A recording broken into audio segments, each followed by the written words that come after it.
No ar, radar de notícias. Prestação de serviços. Utilidade pública.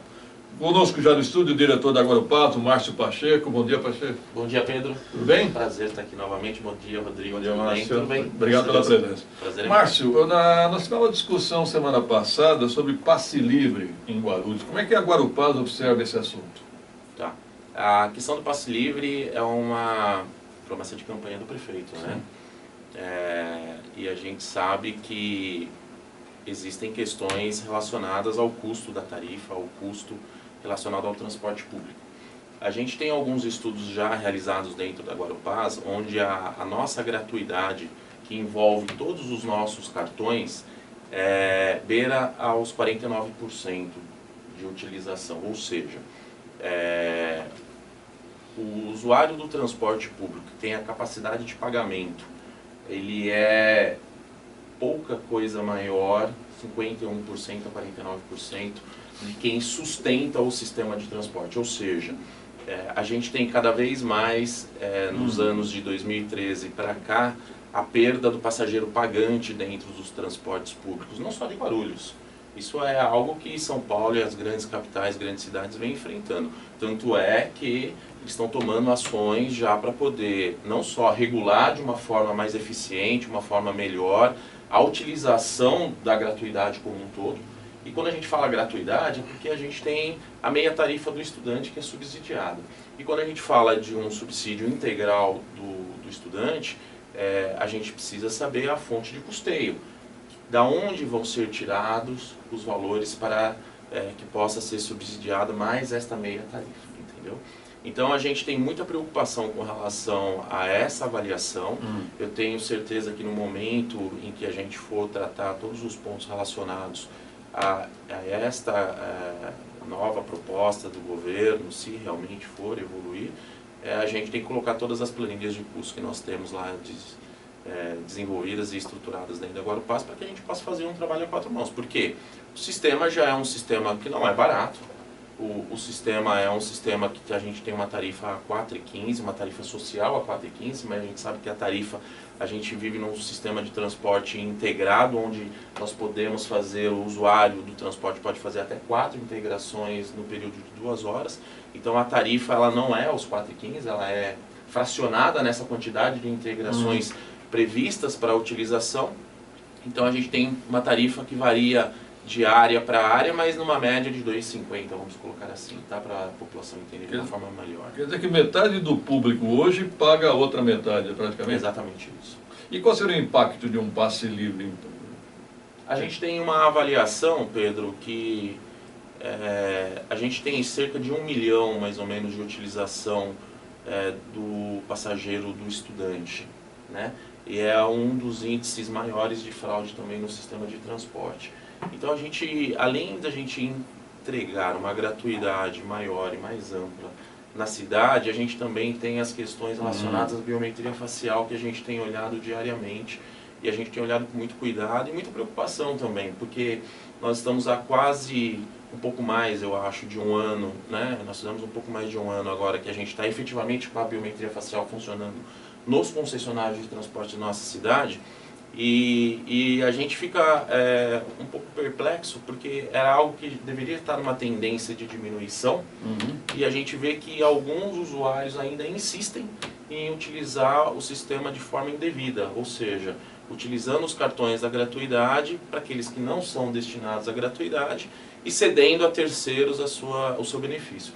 Então, respondendo um pouquinho da sua pergunta, do impacto, a gente tem esse 1 milhão de passageiros utilizando o sistema de transporte. Só a gente fazer isso vezes a quantidade de meia tarifa, o quanto isso teria de impacto no sistema de transporte da cidade. Quando a gente fala em gratuidade, a gente sempre brinca que não tem almoço grátis. No caso, a prefeitura paga isso na forma de subsídio e com certeza esse dinheiro sai de outro lugar.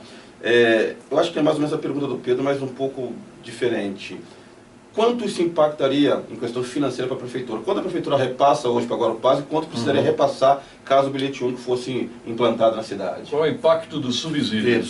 Nós temos um subsídio hoje, que vocês sabem, isso está na da composição orçamentária da cidade, né? No ano passado foi discutido bastante por conta de tarifa que houveram no início do ano, aquele dilema de tarifa, né? Aquelas discussões relacionadas à tarifa da nossa cidade, que inicialmente seria 4,50, voltou a 4,15, na verdade não era essa a tarifa era outra, mas enfim, o que acontece de fato que o impacto disso tudo relacionado ao nosso passageiro hoje, o subsídio está previsto para esse ano em 50 milhões de reais. A gente acredita que para suplementar o sistema de transporte para o estudante de um modo geral, a gente teria que acrescer nesse sistema de transporte cerca de mais 10 milhões de reais. Mais 10, né? 60 milhões ano, é isso? Ano. Para subsidiar o sistema do estudante, 20% caso venha a ser subsidiado. Agora, os combustíveis tiveram vários aumentos nos últimos meses, né? Já há previsão de reajuste na tarifa? Estão sendo avaliados, né? Porque assim, nós estamos já entrando quase no mês de outubro já, né? O 10º mês do ano. E a gente sofreu grandes impactos com relação ao aumento do diesel. A gente tem mensalmente o impacto desses custos que são diretamente ligados ao transporte. E é inevitável não falar de tarifa, mas a gente tem muita preocupação, volto a dizer, as operadoras têm muita preocupação com relação ao aumento de tarifas, né? A gente precisa buscar mecanismos para que a gente consiga transformar o sistema num sistema de transporte onde a gente possa agregar mais passageiro, entregar com mais qualidade, com mais velocidade comercial e fazer com que a passagem fique mais barata.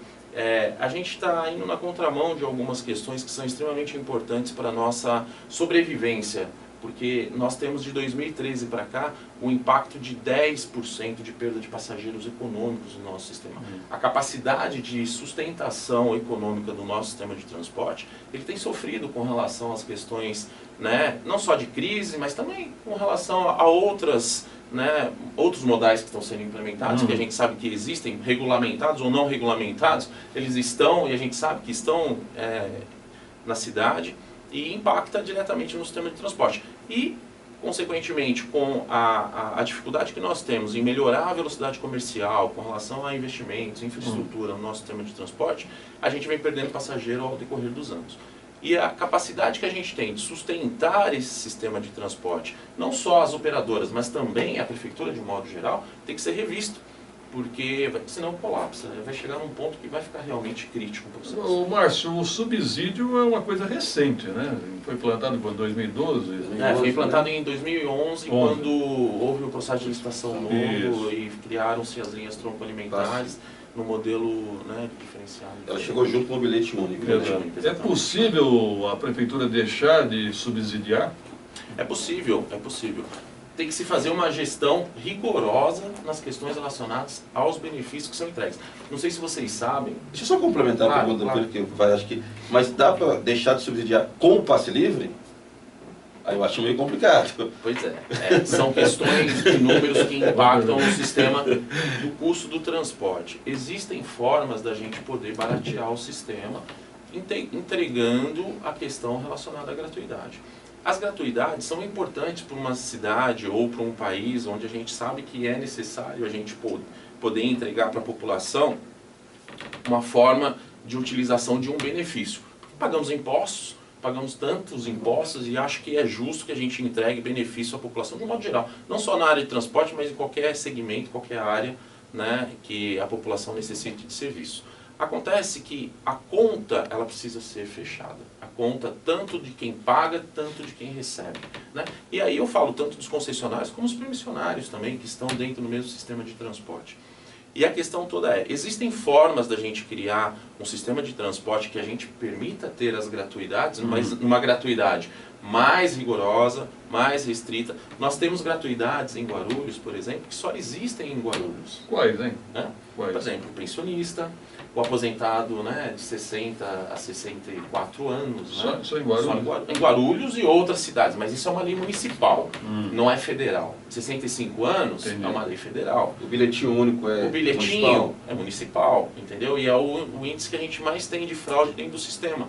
porque ainda os pais não entenderam que a utilização é para criança de 3 a 6 anos e não para quem é o responsável pela criança, entendeu? O responsável pela criança tem que pagar o transporte público. A criança em si que utiliza do benefício de não ter que passar por cima ou por debaixo da catraca. Mas o pai ou o responsável acaba se utilizando deste mecanismo. Ele deixa a criança em casa e vai com o bilhetinho. Às vezes também acontece. Não, às vezes leva a criança apenas para utilizar o bilhetinho, é complexo. Tem de tudo, Pedro, tem de tudo. E a gente sempre aproveita esse espaço que você nos dá aqui para a gente poder orientar a população de um modo geral. E sempre que estão na Guarupaz, ou através das nossas mídias sociais, ou nossas mídias digitais, a gente orienta a população de um modo geral para que utilize do benefício de uma forma correta. Por quê? Fraudando ou utilizando de uma forma incorreta, acaba prejudicando o outro, Sim. entendeu? Porque o custo fica mais caro, há previsões de realizações de reajustes ou reavaliações desses benefícios que são entregues, que poderiam estar favorecendo a população de um modo geral e ampliando inclusive a utilização ou os benefícios. E na verdade a gente está na contramão disso tudo por conta da má utilização, né? Porque acaba onerando os cofres públicos, né? O que é muito ruim. Ô Márcio, agora o PAS tem investido na questão da recarga dos bilhetes, né? Temos investido em várias frentes, Pedro. A recarga do bilhete e entregar o bilhete para o nosso passageiro de uma forma mais rápida é um propósito da Guarupaz como um todo. Então a gente tem os nossos postos terceirizados que a gente está ampliando na cidade. A gente tem os nossos ATMs que estão sendo ampliados também na cidade. A gente já tem todos praticamente shoppings da cidade. Nas principais faculdades nós temos também já instalados para atender os universitários, a população que frequenta esses locais. Nós temos em supermercados de bairros, supermercados centrais, os ATMs, e temos também o aplicativo e a venda através do site. E neste mês agora de outubro nós vamos estar lançando a venda do estudante e do comum através do website também. Legal. Uma pergunta aqui, o Jair do Jardim Santa Mena quer saber quem controla os horários dos ônibus. Ele fala das linhas 732, 701, 433. Eu acho que é um misto de prefeitura e empresa, não é isso? O controle dos horários para execução é feito através de uma ordem de serviço, um planejamento que é feito através da prefeitura, a Secretaria de Transportes e Trânsito, que passam as ordens de serviço para as empresas e elas executam. A operação, como toda, é a responsabilidade das empresas. Elas operacionalizam aquilo que vem de determinação com relação a essas ordens de serviço. Agora, existem questões relacionadas à frequência, aos horários, que são impactados por conta do trânsito, por conta de variáveis de climas e etc. Choveu, parou, travou, enfim, né? Mas é para ser obedecidos os horários com uma média de atraso ou de antecipação de horário lá, pertinente àquilo que está determinado em ordem de serviço. Mas as questões relacionadas a quem determina é a prefeitura, quem executa são as operadoras. Márcio, a cidade já está estudando a implantação de um ônibus menos poluente, parece que é um ônibus elétrico, se eu não me engano, já está com vocês também, agora o PAS que está coordenando isso. Sim. Qual o período, quando isso vai ser implantado efetivamente, já tem uma data? É o futuro do transporte? Eu acredito que sim, que é o futuro do transporte. E nós iniciamos, né, nós fizemos um teste no dia 2 de setembro, num sábado, com um ônibus da BYD, que é uma empresa que está instalada, a chinesa que está instalada em Campinas, né, e já está produzindo ônibus, né, chassis de ônibus com essa tecnologia.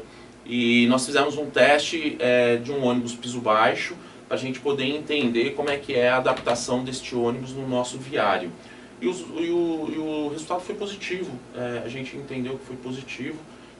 O ônibus teve, com aquelas características, uma acomodação importante dentro do nosso ambiente aqui de Guarulhos, onde a gente determinou as linhas, nós fizemos os testes nas linhas 275 da aviação urbana Guarulhos, na linha 433 e na linha 453, que são linhas mais ou menos que rodam já, né, num trecho mais adequado para esse tipo de veículos, né?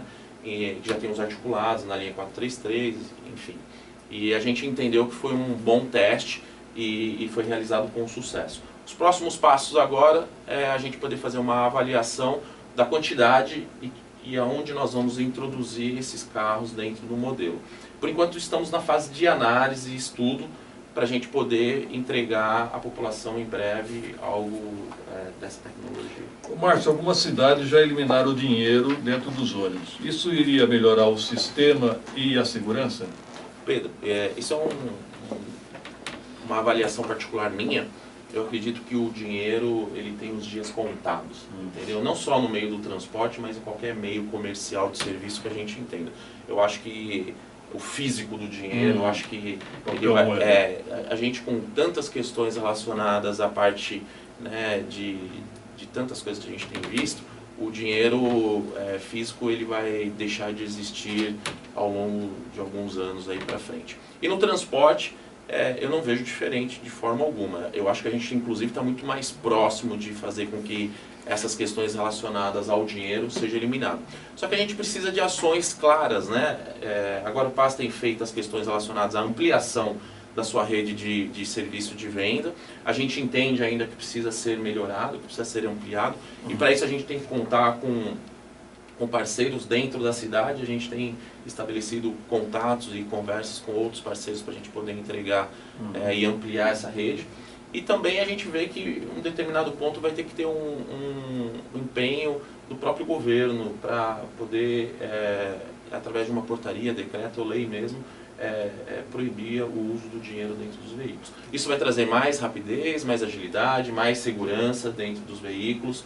Onde você tem o dinheiro, você acaba trazendo o risco de um modo geral. Não só para quem está dentro do transporte, operacionalizando nossos motoristas e cobradores, mas também com a população de um modo geral. Refresca a minha memória, Santos, Sorocaba e Campinas, é isso? Sim, Campinas já não tem há quase 2 anos, ou pouco mais de 2 anos.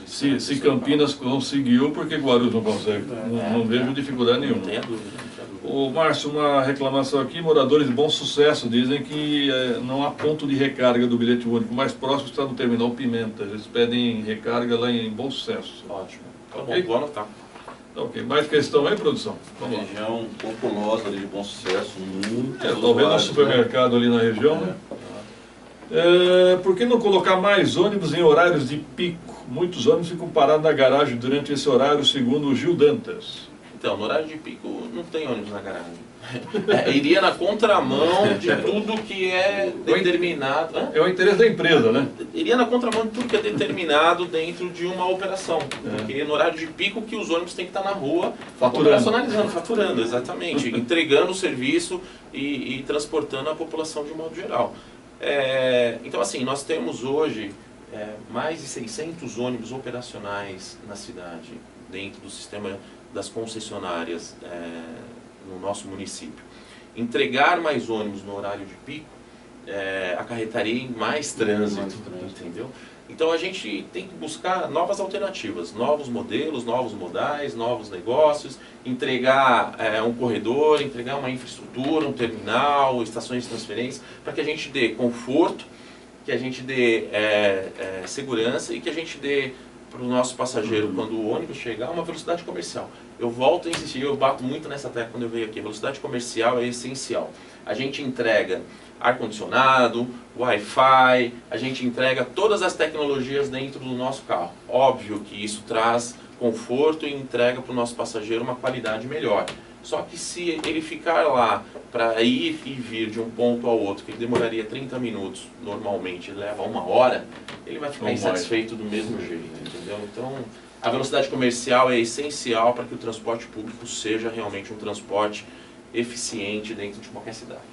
Se me permite observar, eu acho que essa questão do dinheiro tem que ser muito bem discutida. Eu acho que é um ponto, assim, um objetivo fácil, não tão difícil de ser alcançado e que surtiria efeito no transporte. Sim. Nós temos cerca, numa média, nós temos linhas que têm menos que isso, são cerca de 19% de dinheiro que circula dentro do sistema de transporte. Nós conhecemos outras cidades, então, no mesmo tamanho que Guarulhos, ou até menores um pouco, mas que possuem ainda 40%, 50% de utilização de dinheiro. Nós já fizemos um bom trabalho de adequação dessas questões relacionadas ao dinheiro dentro dos carros. Precisamos melhorar, precisamos entregar mais postos de revenda, igual o nosso usuário reclamou de Bom Sucesso, e a gente tem feito isso gradativamente, mas temos que evoluir também nas questões de conscientização, Sim. né, da população de um modo geral, porque a gente sempre vai pelo mais fácil, né? O mais fácil é a gente usar o dinheiro ali, a gente poder usar essas questões. Agora, culturalmente a gente tem que mudar também o modo das pessoas pensarem. A gente tem que pensar no coletivo. A individualidade tem perdido muito, a gente tem que deixar de ser individual. Inclusive a gente está na semana, né, de mobilidade e trânsito, né, do transporte e trânsito, a gente tem que pensar muito nisso, a gente tem que pensar nas questões relacionadas ao coletivo. O indivíduo, ele tem que abrir espaço para o coletivo, a gente tem que pensar mais no todo do que no individual. Obrigado pela presença, Márcio Pacheco. Até uma próxima oportunidade. Eu agradeço a oportunidade mais uma vez, Pedro e Rodrigo. Muito obrigado. Obrigado, Márcio. 7h37, 2 minutos, voltaremos.